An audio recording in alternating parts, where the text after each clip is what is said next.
So the process can be a little bit different for each person for receiving occupational therapy.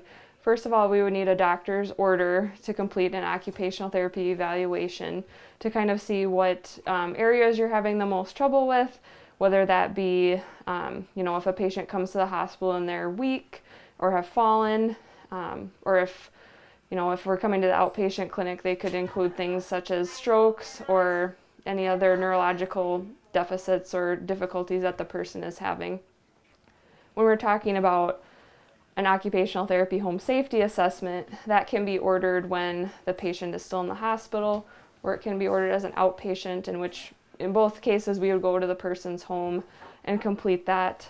So occupational therapy home safety assessments can happen both before surgery or when a patient has had a fall in the home and has subsequently had a doctor's appointment in which the doctor feels that they would benefit from a home safety assessment, just to see if there's any areas in the home of concern, like if they've been falling in the bathroom multiple times, maybe they would need some adaptive equipment for the bathroom, such as a tub shower bench or shower chair or grab bars or toilet riser. It just kind of depends on where the patient is having the most difficulty, and then we find ways to adapt that for them in their home. One important part of mitigating falls is having a home visit assessment, and as occupational therapists, we go through the home and look at every room, even the entrance, to see if there are any safety issues throughout the house. And we always use a form. We go through from front to back. That way we can provide recommendations based on the patient's most specific needs. So we'll start with the entrance of the house. There's stairs or ramp, and our recommendation is usually a ramp to get in, whether you need a wheelchair or a walker. It's important to kind of avoid steps because that could be a big fall risk. So in the kitchen, what we would typically look at is making sure that things are accessible and reachable for our patients. So that includes making sure things in the cupboards are at a lower height, and to make sure that they don't have to bend over too far or stoop down low to get things out of cupboards as well.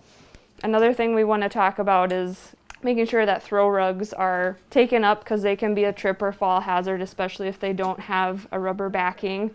They might catch their walker on it or catch their foot on it if they go to stand at the sink or things like that. Another important thing that we look at in the kitchen is to make sure that everything is accessible, keeping the most used items on the counter where you can reach it, and then also using a walker tray or basket to transport items from different surfaces. Another area we assess in a patient's home is their bedroom.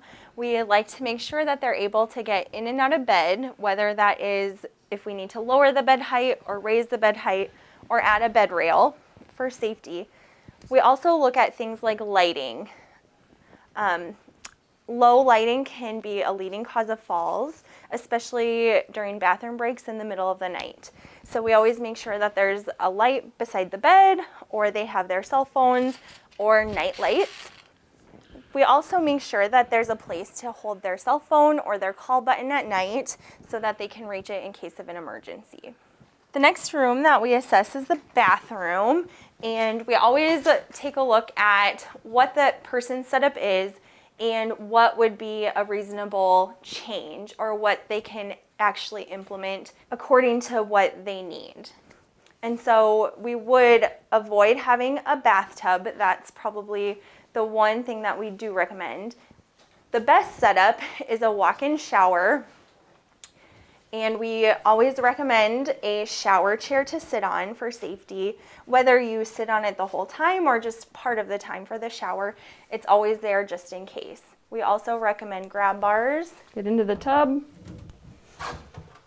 sit down on the shower chair, and be able to safely complete their shower while seated and using the handheld shower head. Another common bathroom setup that we see is a bathtub. There are a lot of different ways that we can modify the bathtub. The most common way that we like to modify it is by using an extended tub bench, where you just sit on the outside and then swing your legs over the tub and then slide in so that you're in line with the shower head. Another way we can modify a tub is something called a tub cutout. That's where a contractor can help you cut out a piece of the tub so that you can make it more like a walk-in tub. Some bathtubs also have a glass shower door, and we recommend removing the glass shower doors and replacing with a shower curtain. It's much safer. So then to get out of the shower, what you would do is you can slide over a little bit and then lift your legs up and out of the tub, and then slide the rest of your body out to the edge of the chair. Another common thing that we would recommend is a toilet riser, a toilet frame, or grab bars by the toilet. This will help raise the height of your toilet seat and also give you something to hold on to with your arms so that it's easier to get up and down from the toilet. Another common area in the home that we like to address is your laundry. Reaching in and out of the washer and dryer can pose a fall risk. So we can use the walker tray to transport your clothing in your laundry basket, and then a reacher to actually reach inside of your drum and retrieve your clothing so that you're not bending over and risking a fall that way.